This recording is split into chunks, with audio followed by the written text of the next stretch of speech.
Paula, buenas noches. 10 de septiembre del año 1810 pasaba algo en Membiray, pero primero ubíqueme en la zona, la cordillera de los Chiriguanos y todo eso, porque es importante que la gente tome conocimiento de dónde está. Bueno, muchísimas gracias, Carlito. Efectivamente, 10 de septiembre de 1810 pasaba algo en Membiray, lo vamos a hablar. Membiray hoy es Choreti, ¿no? Ya.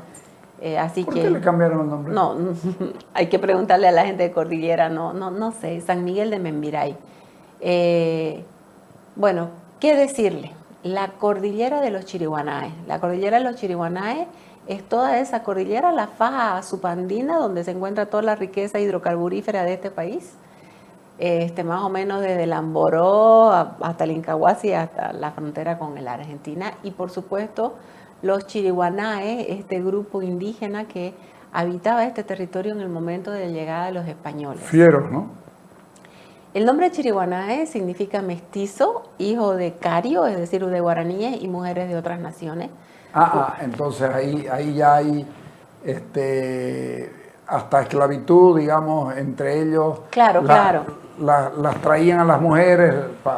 O sea, estos guaraníes salen desde la costa atlántica, son los que están Brasil, Paraguay, Uruguay, Argentina, vienen dominando el territorio. Y en el momento de la llegada de los españoles a esta parte de América, estos chiriguanaes, que son ya una mezcla de estos guaraníes con mujeres de otras naciones, estaban en los contrafuertes andinos.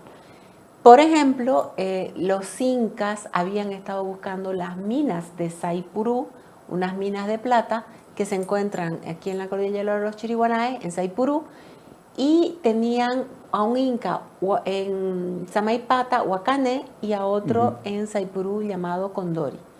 Por todas las evidencias arqueológicas se sabe que ahí estaban mineros explotando plata.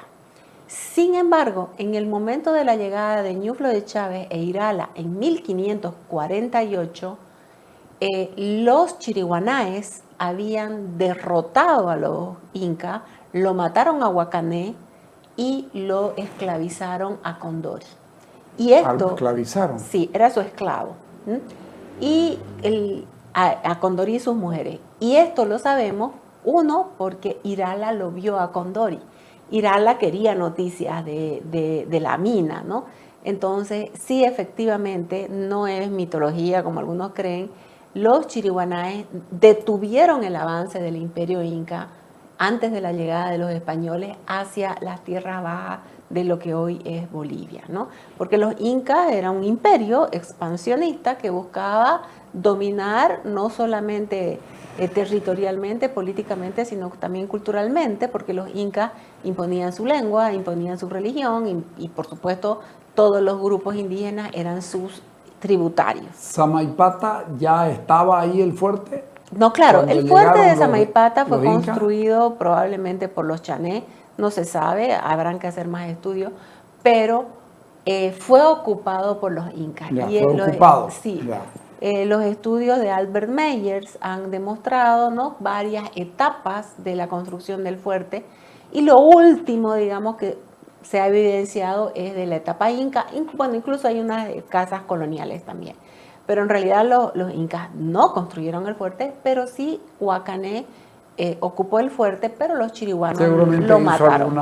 No, sí hay algunas hornacinas que son típicamente, y los trabajos de Danilo Drakic, Vallivian y la gobernación de Rubén Costa fueron importantísimos en el tema de Samaipata. Pero a ver, en 1548 Huacané ya está muerto, Condori es esclavo de los chiriguanaes, y ese es el primer contacto. Los chiriguanaes son guaraní hablantes, Ñuflo e Irala venían de Asunción, donde estaban con los guaraní hablantes. Por lo tanto, estos chiriguanaes son amigos de Irala y Ñuflo, aunque pueden ser enemigos de la gente del Perú, porque estaban atacando al imperio inca, ¿no? Y claro, los españoles cuando llegaron al imperio inca, las noticias que tienen de los chiriguanos es de que son guerreros, antropófagos y de todo lo que usted quiera, porque claro, habían atacado y habían derrotado al imperio inca. Primer punto. Los chiriguanáes no vamos a creer que todos son un solo grupo o un solo bloque.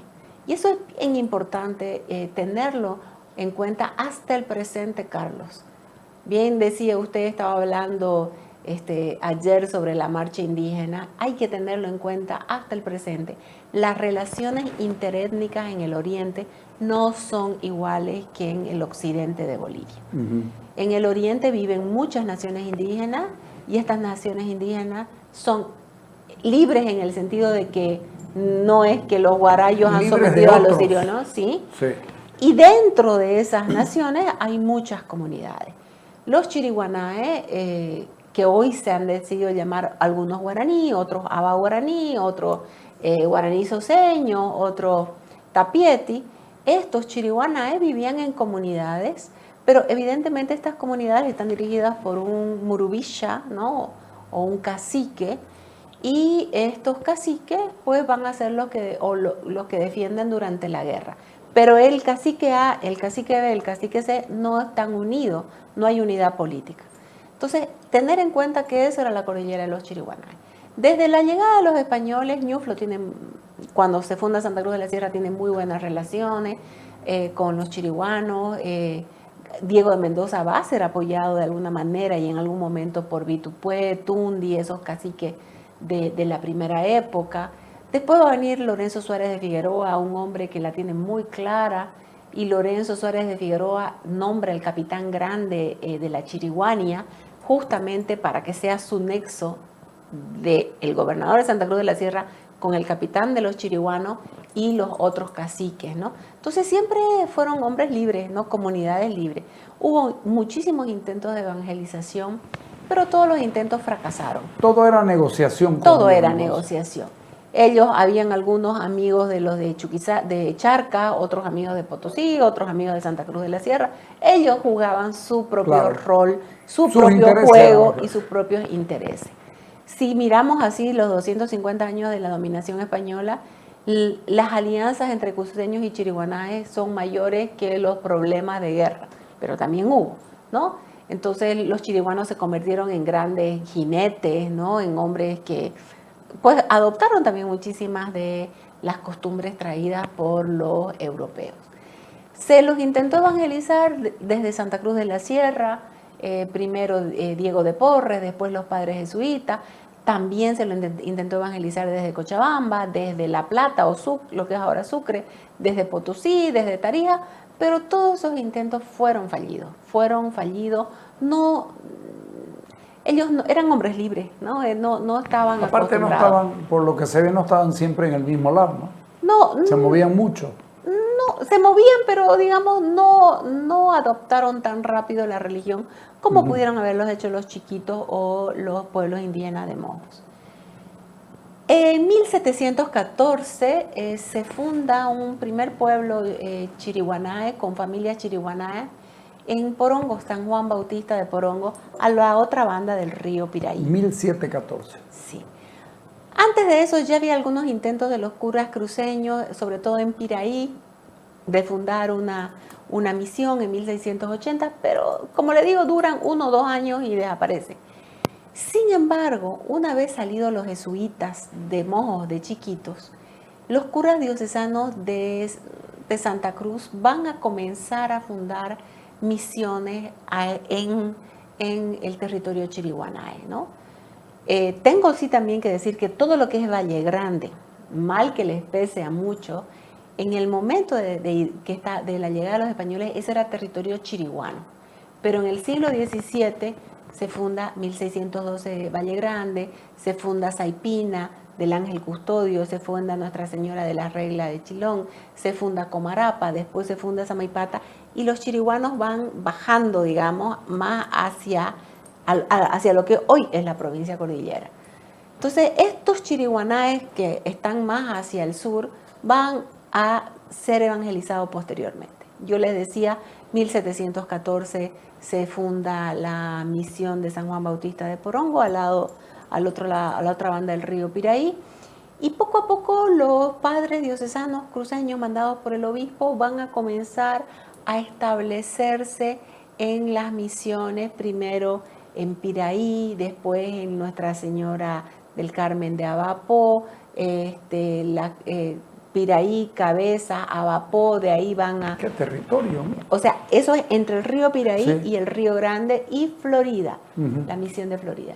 Y cuando ya se establecen estas misiones, el obispo de Santa Cruz decide hablar con los franciscanos de Tarija, con el padre Francisco del Pilar, para que él se haga cargo de estas 4 misiones y funde más misiones entre el río Grande y el río Pilcomayo, ¿no? Y ahí se van a formar Obay, Tacuarí, Pirití, Tacuarembotí, y un sinnúmero hasta que llegan a San Francisco y San Antonio, ¿no? En el Pilcomayo. Todo eso ya se lo van a hacer los padres franciscanos de Tarija. Claro, hay mayor presencia de sacerdotes y por lo tanto mayor presencia de colonos, y esto va a generar a partir de 1778 y 79 lo que se denomina en la historia la Guerra Chiriguana. Los chiriguanos que no fueron misionados, que no vivían en las misiones, están atacando las misiones para liberar a sus hermanos, para sacar a los curas franciscanos, les prenden fuego y van a hacer unos tires y aflojes. Y ante esta situación, el rey de España decide construir 2 fuertes. Primero es el fuerte de San Carlos de Saipurú y 10 años después va a construir el fuerte de San Miguel de Membiray.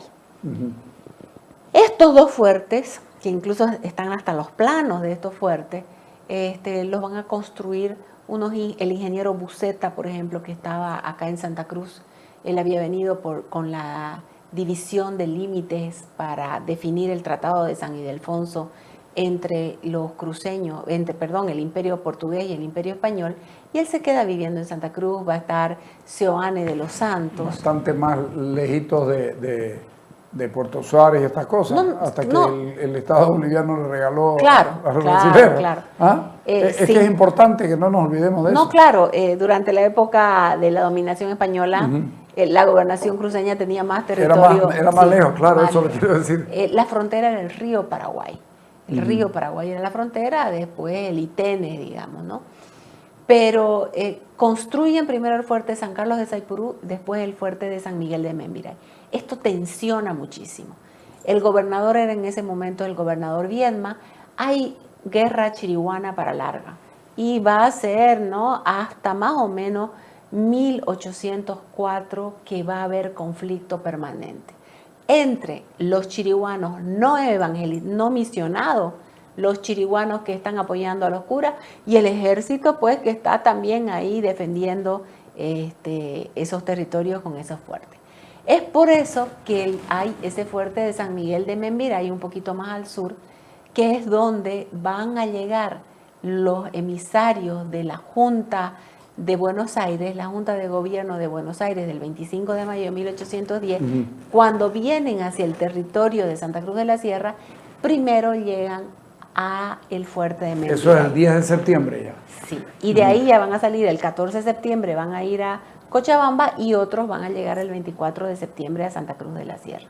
Pero bueno, eso es lo que ellos celebran, eso es lo que la tradición ha celebrado el 10 de septiembre, la llegada a Membiray y la juramentación hacia la Junta de Buenos Aires, ¿no? Como Fernando VII, el rey, estaba preso, entonces los porteños lo deponen al virrey Liniers y crean su propia Junta de Gobierno. Y solo para recordar, Santa Cruz de la Sierra, Potosí, Charcas, La Paz, lo que es hoy Uruguay, Paraguay, el Tucumán, ¿no?, dependía del Virreinato del Río de la Plata. Por eso, cuando el 25 de mayo de 1810 se proclama una Junta de Gobierno en Buenos Aires, van a todos lados a ser reconocidos, ¿no? Y fíjese, 25 de mayo y todo ocurre en el mismo año, y parece que es la distancia la que hace que vayan apareciendo que los lleguen otros antes o después. Sí. Y aquí es interesantísimo, Carlos, volvemos al tema de las poblaciones indígenas. claro, muchos de los querembas, que son los guerreros chiriguanos, como Cuimbae o Cumbay, ¿no? Entre otros, están apoyando a los patriotas porque los patriotas se están enfrentando al ejército español, claro. ¿no es? O a los curas, porque claro, para ellos los curas representaban al rey. Pero también habían un montón de chiriguanaes que apoyaban a los Eso lo realistas. quería preguntar. Ahora estamos en una marcha indígena del oriente, de tierras bajas, y uno le queda la impresión de que siempre todos estuvieron del mismo lado, y sin embargo hay evidencias clarísimas de que habían incluso del mismo pueblo, puede ser chiriguanos, para seguir hablando de chiriguanaes, que estaban con uno y estaban con el otro, estaban con los realistas y estaban con los patriotas. Así es, o sea, Carlos. Cada uno veía su conveniencia. Es que, primero, los Y indígenas eso se dio aquí y se dio en toda América. Claro. Porque no era una batalla racial, era una guerra diferente. Es una guerra política. Sí, señor, ¿no? exactamente. Entonces, primero, no tenemos que entender al mundo indígena como un bloque homogéneo. Sí. Tenemos que entender eso que es clave. Es un mundo distinto, es un mundo que cada pueblo tiene su propia lengua. A mí me molestaba mucho cuando dicen, no, todos los hermanos quechuas, aymaras y guaraníes, como si todos los que vivieran en tierras bajas fueran guaraníes o fueran chiquitanos o fueran mojeños. Nosotros tenemos una diversidad muy grande de pueblos, incluso los guarayos son guaraní hablantes, los guaraguazúe de allá del Paucerna son guaraní hablantes, los chiriguanaes son guaraní hablantes, pero el hecho de hablar la misma lengua no hace que sea el mismo pueblo, ¿no? Entonces, ni las mismas costumbres, ni la misma cultura. Y tampoco podemos decir que los indígenas tienen todos que estar apoyando a A o a B. Cada uno va a jugar sus propios intereses y no querer entender eso o querer verlo como un bloque, creo que no nos hace bien, ni en el pasado ni en el presente. Esto se lo entiende ahora mucho más cuando uno recuerda que cuando Chávez vino caminando, iba negociando con cada uno de los pueblos que iba encontrando en el camino y seguramente con condiciones diferentes. Claro, cuando o sea, no es que si Chávez, los primeros lo aceptaron que llegue Chávez, ok, si los primeros lo aceptaron, avisen a los de allá que ya va, no. Cada uno tenía su... Además, y así también eran las misiones, ¿no, Carlos? Las misiones jesuitas, muchos pueblos iban a las misiones simplemente porque estaban escapando de los enemigos de más allá que le estaban haciendo la guerra. Y lo mismo pasaba entre los chiriguanaes. Los chiriguanaes, muchos se iban a las misiones porque la misión le garantiza alimento, le garantiza seguridad, digamos, ¿no? Por ahí están enemistados con otro pueblo, ¿no? Entonces, eso es algo permanente en la historia de Santa Cruz, que tenemos que entenderlo, ¿no? Nuestras relaciones interétnicas, porque no solamente entre no indígenas con indígenas, sino entre distintos grupos indígenas, son relaciones complejas, ¿no? Pero se han dado siempre en ese marco, ¿no? Entonces, como le decía yo, los padres cruceños van a fundar Piraí, Cabezas, Abapó, de ahí Florida, de ahí vienen los franciscanos, fundan así un rosario de misiones, ¿no? Masaví, Pirití, Obay, Tacuarembotí, Uburipucti, San Francisco, San Antonio de Cuevo, y estas van... Los que siguen existiendo. Claro, todos siguen existiendo. Y estas misiones también van a alterar un orden establecido, ¿no? Claro. Porque claro, imagínense, van esas misiones y ahí habían unas relaciones que se van a verse alteradas. Estalla la guerra en 1810. ¿Qué pasa? En el fuerte de San Miguel de Membiray estaba el cura José Andrés Salvatierra, que después va a ser el obispo de Santa Cruz de la Sierra. Dice que tenía un discurso impresionante, impactante, ¿no? D'Orbigny dice, es imposible verlo sin amarlo. Parece que era un hombre así, de esa gente que tenía mucho carisma. Sí, ¿no? sí, lo que he leído de él es impresionante. El padre José Andrés Salvatierra era el capellán del fuerte. Estaba el fuerte, pero él mismo con su propio dinero había construido la capilla. ¿Él era cruceño? Él era cruceño, sí, Salvatierra, hermano de José Salvatierra y de José Rafael Salvatierra, otro cura realista. José Salvatierra, su hermano, es el que estuvo en la Junta del 24 de septiembre, y José Andrés, el que estuvo en San Miguel de Membiray el 10 de septiembre. Ya. Ahí estaba Cañoto también, ¿no? Estaba otros militares, y cuando llegan los emisarios de Buenos Aires el 10 de septiembre, ellos apoyan a Buenos Aires.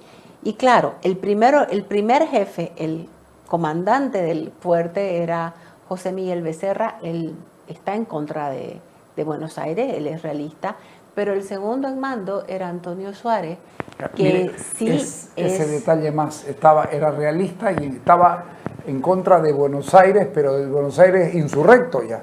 Claro, claro. Entonces, Becerra es realista, se aparta, queda Suárez, y Antonio Suárez, junto con Antonio Vicente Seoane, van a ser los que toman el cabildo el 24 de septiembre de 1810 y van a pedirle al cabildo o municipio que apoyen a Buenos Aires y que rompan, digamos, definitivamente con la autoridad nombrada por el rey. Cuando llegan de Membiray, ¿ya vienen con gente? ¿Vienen con alguna tropa, con alguna cosa? Eso no ha quedado muy claro, porque posteriormente Moldes se regresa a Membiray con unos cañones, ¿no? Ya. Pero probablemente, o sea, viene Antonio Suárez y tiene que venir con hombres, ¿no? Claro. Porque sí hay hombres en Membiray del ejército español, porque el ejército español en Santa Cruz estaban los voluntarios de Santa Cruz, que son alrededor de 400 hombres, habían 125 hombres armados en cada una de las misiones de Mojos y Chiquitos, y en estos fuertes también, pero además de hombres armados, habían flecheros guaraníes, digamos, los que estaban del lado de los sacerdotes. O sea, no era poco. No era poco. No era poco. Entonces, la cordillera, antes de la guerra, antes de septiembre de 1810, había estado ardiendo. La cordillera estaba partida, habían caciques que estaban apoyando a los unos, caciques que apoyaban a los otros. Entonces, eso es importante entender, que no son un bloque, ¿no? Entonces, hoy 10 de septiembre, los cordilleranos celebran, digamos, la llegada de estos emisarios y el juramento a la Junta de Buenos Aires en el fuerte de San Miguel de Membiray. Una vez están en Santa Cruz y toman ¿El cabildo? el cabildo. Bueno, vamos a eso. Es importante aquí saber y recordarles a todos, Santa Cruz de la Sierra era una gobernación, ¿no? Esta gobernación tenía un gobernador. En los últimos años coloniales se lo llevaron a Cochabamba, la capital, sí, ¿no? Y en Santa Cruz quedó un subdelegado. Molesto, además Santa Cruz molesta. Santa Cruz 100% molesta, porque pierde pues, su condición categoría de capital. Y el subdelegado en este momento era Toledo Pimentel. Había sido por muchos años Seoane de los Santos, el padre de Antonio Vicente Seoane. Pero él murió en abril de 1810, Seoane de los Santos. Entonces lo sucede Toledo Pimentel como subdelegado en Santa Cruz de la Sierra. El gobernador estaba en Cochabamba, ¿no? ¿Y qué es lo que sucede? En Santa Cruz hay un municipio, hay un cabildo, es el poder local. Por eso es tan importante el poder local. Entonces, cuando llegan estos emisarios, Antonio Seoane, Antonio Suárez, acompañados por Lemoine, que venía desde Chuquisaca, pero venía de una familia de comercio, que comerciaban mucho con Santa Cruz, o sea, conocía la zona. Apellido y francés. Eustaquio Moldes, que viene desde Buenos Aires, toman el cabildo o hablan con los concejales de ese momento y deciden apoyar a Buenos Aires. Por lo tanto, lo sacan a Toledo Pimentel de su condición. El cabildo en pleno se plega. El cabildo en pleno, y se forma una junta de gobierno en Santa Cruz presidida por Seoane, por Suárez, y por Moldes, Lemoine, ¿no? Pero fundamentalmente Suárez y Seoane son las figuras cruceñas descollantes de esa. ¿Cañoto llega también en ese grupo? Cañoto era muy niño. Cañoto, al parecer, tenía apenas 14 años en 1810. Pero posteriormente, como la guerra duró 15 años, ¿no? Entonces, tenía 14 años cuando empezó la guerra, tenía 30 cuando terminó, digamos, ¿no? Entonces Cañoto se va, estaba siempre con el padre y va a apoyar posteriormente a las tropas de Mercado, porque Mercado llega en 1813 con Guarnes, ¿no? Ya son 3 años más, ya era, a los 17 años Ya era los un hombre, 17, ¿no? sí, no, sí. era un En esa época ya es un hombre. Sí, y Claro. él sí va a formar parte del ejército de Mercado, pero va a estar siempre con estos ejércitos argentinos, en algún momento va a estar en Salta, en el norte argentino, ¿no? Dice que estuvo, ¿no? En Salta lo conocen a Cañoto. Así es, a José Manuel Vaca Cañoto, ¿no? Ahora he visto que hay un homenaje a Cañoto en la Casa de la Cultura, ¿no? Porque claro, Cañoto Pero, representa Paula, justamente eso. ¿se reivindica bien el nombre de Cañoto? Yo creo que lo hemos cosificado a Cañoto en el sentido de... Era el cantor, Así casi un aventurero.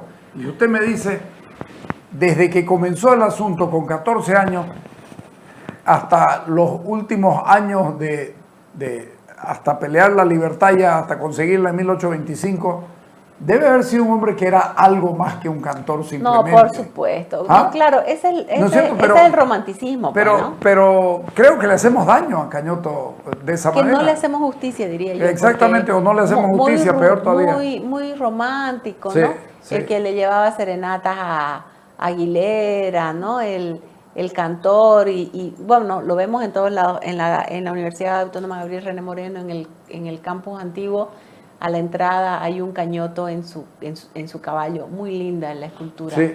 Y el Cañoto que está en la ciudad, en el primer anillo, Sí.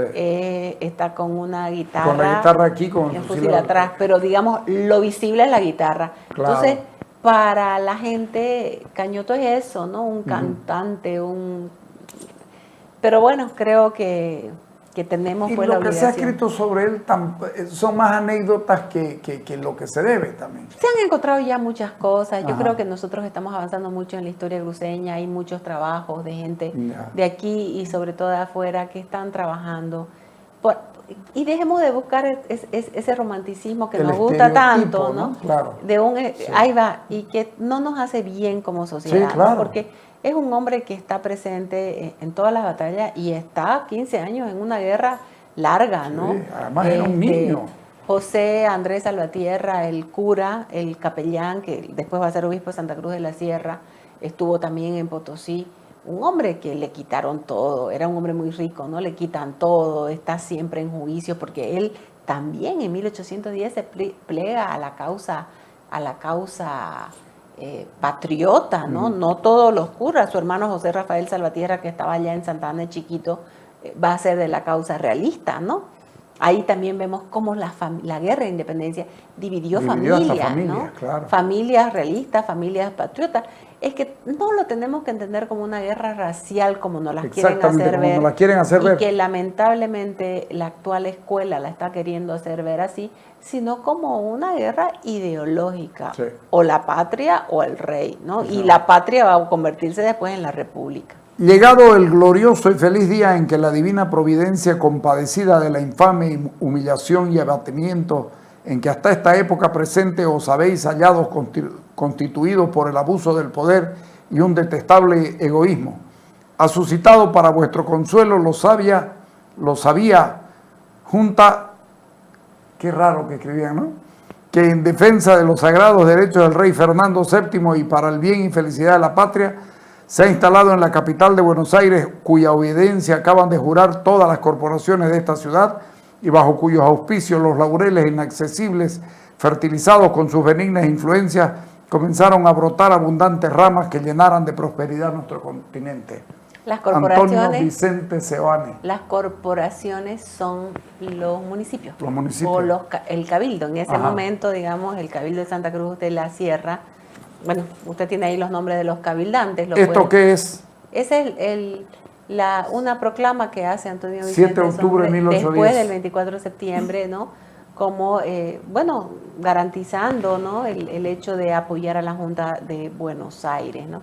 Usted ya nombró a algunos de los de la Junta, Antonio Vicente Seoane, Antonio Suárez, Eustaquio Molde, José Salvatierra, José Salvatierra. Juan Manuel Lemoyne, Así es. Francisco Javier de Cuellar. Él era cabildante, era munícipe, era concejal, digamos. Ajá, electo. Claro, todos esos concejales son los, por eso es la corporación municipal, Ajá. así se le decía, ¿no?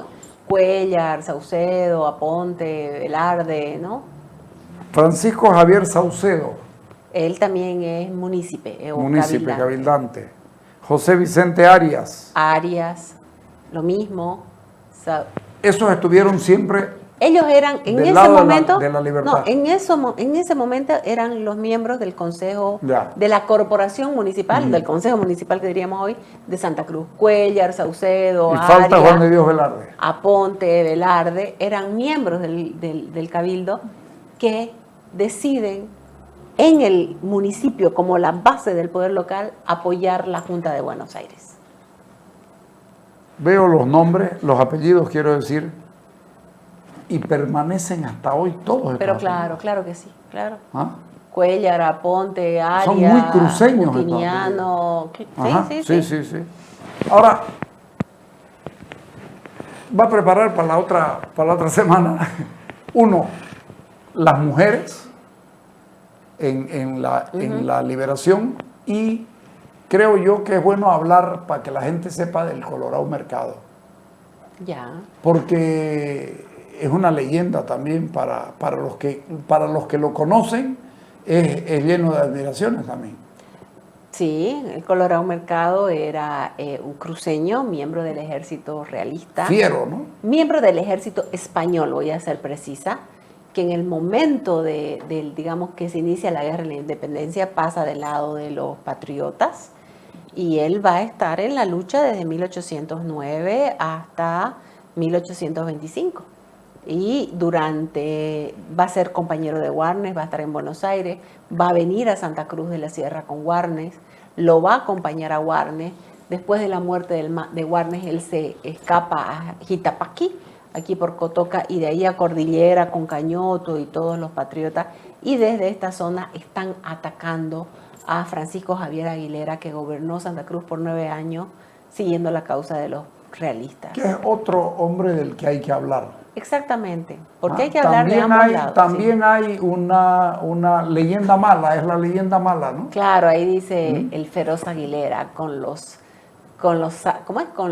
ojos ensangrentados, algo así, porque siempre lo ponen, pues, claro, es que esa es la historia romántica, ¿no? El uno, el ángel, y el otro, el demonio, pero la historia no es ni blanca ni negra, Carlos. Y este es entre los gris, cruceños, Aguilera y Mercado. Los dos eran miembros del ejército, porque claro, a partir de 1760, España realiza una serie de reformas que se llaman las reformas borbónicas, y las reformas militares los criollos.